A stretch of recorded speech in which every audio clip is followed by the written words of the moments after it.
Look, we live in a world full of unexpected turns, right? A place where our emotions can just easily get the better of us. But what if I told you that ancient philosophy actually holds a blueprint for managing our modern anxieties? Seriously, what if there was a way to become, well, truly undefeated? Let's dive into this explainer and find out. To answer that, I really want you to picture a scenario. Imagine it's 300 BC, and you are Zeno. You're this highly successful, wealthy trader, but on a voyage from Phoenicia, disaster strikes. Your ship and your entire cargo sink right to the bottom of the ocean. Gone, just like that. How would you react to your entire life's work getting flushed down the drain by the sheer force of nature? Would you be angry? Sad? Would you feel like life had completely cheated you? For most of us, honestly, anger or total despair would be a completely normal reaction, but not for Zeno. Instead of getting furious or feeling cheated by life, Zeno just remained calm. He focused entirely on his composure, maintaining this incredible neutrality despite his predicament. And this one small reframing of his mindset, it actually cascaded into him creating the entire philosophy of Stoicism. So, here is our roadmap for today's explainer. We're going to cover the birth of Stoicism, the dichotomy of control, a philosophy for everyone, the 4 Stoic virtues, and finally, modern Stoicism and therapy. All right, Section 1, the birth of Stoicism and redefining the emotionless myth. Let's clear up a major modern misconception right off the bat. Today, people often view Stoics as, human rocks, people who are just completely unemotional, never feeling anger or anxiety. But that couldn't be further from the truth. Stoicism isn't about suppressing your emotions or being cold. It's actually a highly practical framework. It's a way to view, describe, and understand the world. It allows us to process those negative emotions from bad experiences and actually turn them into a unique, resilient perspective that's fundamentally based on acceptance. Which brings us to Section 2, the dichotomy of control, the absolute core principle of Stoicism. So the crucial point here is that we don't actually get sad just because bad things happen. We get sad because unexpected bad things happen. Think about rain for a second. If a dark cloud catches you without an umbrella, yeah, it's not a fun experience. But you don't break down and start crying. Why? Well, because you expect rain. And just like we accept getting caught in the rain because we know we literally can't control the weather, Stoicism asks us to apply that exact same logic to everything else in life. Now, to prepare for future misfortunes, Stoics actually practice something called voluntary discomfort.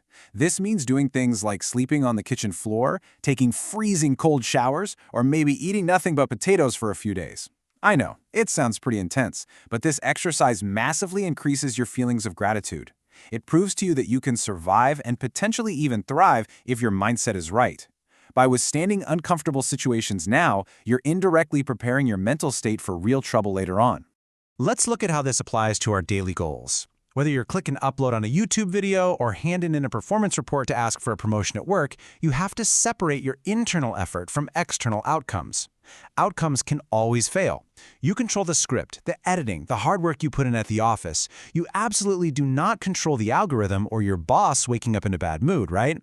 If you place your value purely on your internal effort, your goals aren't diminished by a bad outcome. They are merely postponed. Moving on to Section 3, a philosophy for everyone, from slaves to emperors.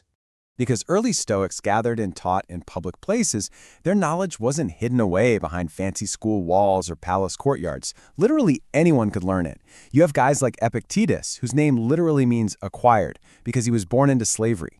Then you have Seneca, a renowned statesman. And of course, Marcus Aurelius, a Roman emperor and one of the most powerful men in human history. This incredible unity across all classes led the Stoics to actually invent the word cosmopolitan, meaning a citizen of the world. And at a time when society often barred women from philosophy, Stoics completely disagreed. As Epictetus' teacher, Musonius Rufus, noted, "It is not men alone who possess eagerness and a natural inclination towards virtue, but women also." It's so progressive for the time. Even when it wasn't popular at all, Stoics firmly believed women should freely learn and practice philosophy right alongside men. Section 4, the 4 Stoic virtues, the framework for living. Let's break down the 4 main virtues that guide a Stoic's daily actions. The very first virtue is wisdom. And wisdom is simply the ability to separate what is internal from what is external. It's having the clear insight to actually choose our reaction to the things that happen to us. There's this fantastic quote from Viktor Frankl that perfectly captures the essence of Stoic wisdom. He said, "Between stimulus and response, there is a space. In that space is our power to choose our response." It really highlights the incredible power of just pausing before reacting. We don't control the stimulus, but we completely control the response within that space. Then we have the remaining three virtues. Courage, which is defined by two simple words: persist and resist. Temperance is all about moderation, doing more with less, knowing exactly what is enough, and keeping ourselves grounded against hyper-consumerist desires. And finally, justice. To the Stoics, this is the most important virtue of all. It reminds us that we were born to do good to one another, instructing that no one should ever do harm to another.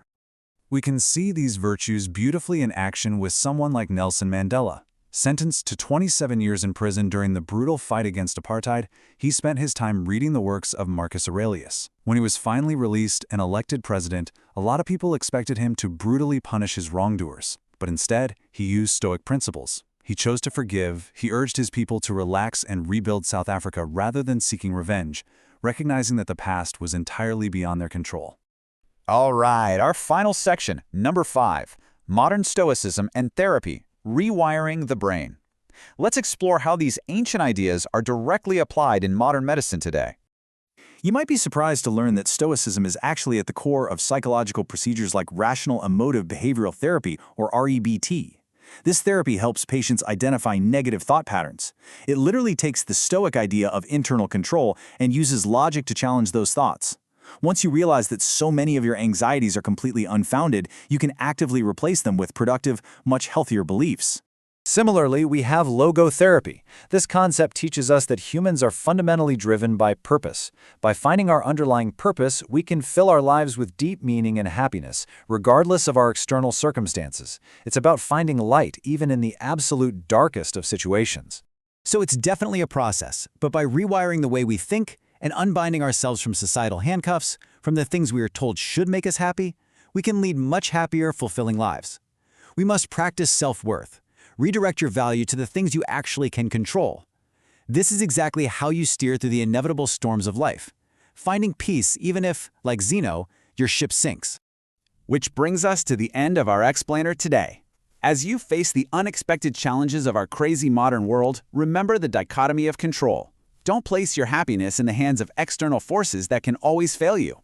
Instead, look inward. So I'll leave you with this. What will you choose to take charge of today?